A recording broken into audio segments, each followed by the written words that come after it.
देखिए, रामायण के श्रवण पुत्र ने कलयुग में इस महिला के रूप में जन्म लिया है। सारी दुनिया एक तरफ और इन सास बहू का प्यार एक तरफ। एकता कपूर की टीवी सीरियल्स वाली कहानियों ने सास बहू के रिश्ते को पहले ही बदनाम कर रखा है, लेकिन इस बहू ने वो किया है जो कोई अपने माँ बाप के लिए भी नहीं करता। श्रवण के बाद कलयुग में अगर कोई याद रखा जाएगा तो ये बहू रखी जाएगी। सास ने बहू से एक बार कहा कि बेटा, मेरी इच्छा है कि वृंदावन जाऊं और 84 कोष की यात्रा करूं, लेकिन शरीर की स्थिति ऐसी नहीं है कि पैदल चल सकूं।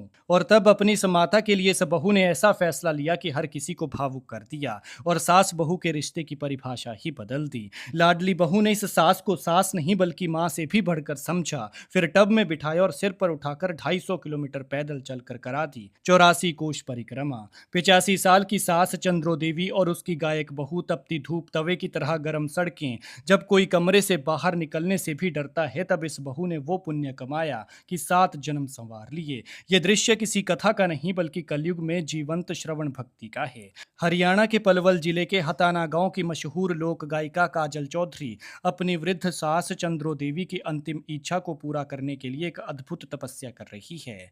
उम्र और बीमारी ने चंद्रो देवी के कदमों को रोक दिया, लेकिन उनके मन में वर्षों से ब्रिज 84 कोष परिक्रमा करने की लालसा जीवित थी। और जब शरीर साथ छोड़ गया, तब बहू ने मां का हाथ थाम लिया। काजल ने अपनी सास को एक टब में बिठाया और उसे अपने सिर पर उठाकर 250 किलोमीटर लंबी ब्रज परिक्रमा पर निकल पड़ी। सोचिए, जहां आज लोग अपने माता पिता को कुछ कदम सहारा देने से कतराते हैं, वहां एक बहू अपनी वृद्ध सास को सिर पर उठाकर धूल भरे रास्तों, तपती धरती और भीषण गर्मी के बीच ब्रज धाम की परिक्रमा करा रही है। लेकिन ये केवल परिक्रमा नहीं है, ये सेवा है, ये समर्पण है, ये प्रेम है। ये उस भारतीय संस्कृति का जीवंत स्वरूप है जहां माँ बाप और बुजुर्गों की सेवा को भगवान की पूजा से भी बढ़कर माना जाता है। काजल कहती हैं कि सास सिर्फ सास नहीं, माँ के समान होती है। उन्होंने मुझे हमेशा बेटी जैसा प्यार दिया। उनकी इच्छा पूरी करना मेरा धर्म है, मेरा सौभाग्य है। और इन शब्दों में केवल भाव नहीं, बल्कि एक बहू का वो हृदय बोल रहा है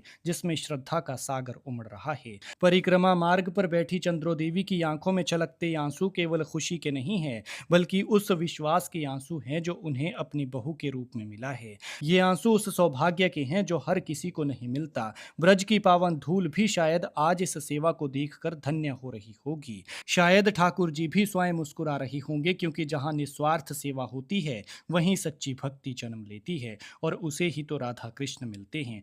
आज काजल चौधरी ने दुनिया को बता दिया कि रिश्ते खून से नहीं, प्रेम और त्याग से मजबूत होते हैं। और जब बहू बेटी बन जाए तो घर केवल घर नहीं रहता, बल्कि वृंदावन बन जाता है, स्वर्ग बन जाता है। तो राधे राधे बोलिए, क्योंकि ब्रज में आज भी भक्ति, सेवा और प्रेम की ऐसी गाथाएं लिखी जा रही हैं जो मानवता को नई दिशा देती हैं। जय श्री राधे कृष्णा। वीडियो को शेयर जरूर कीजिएगा।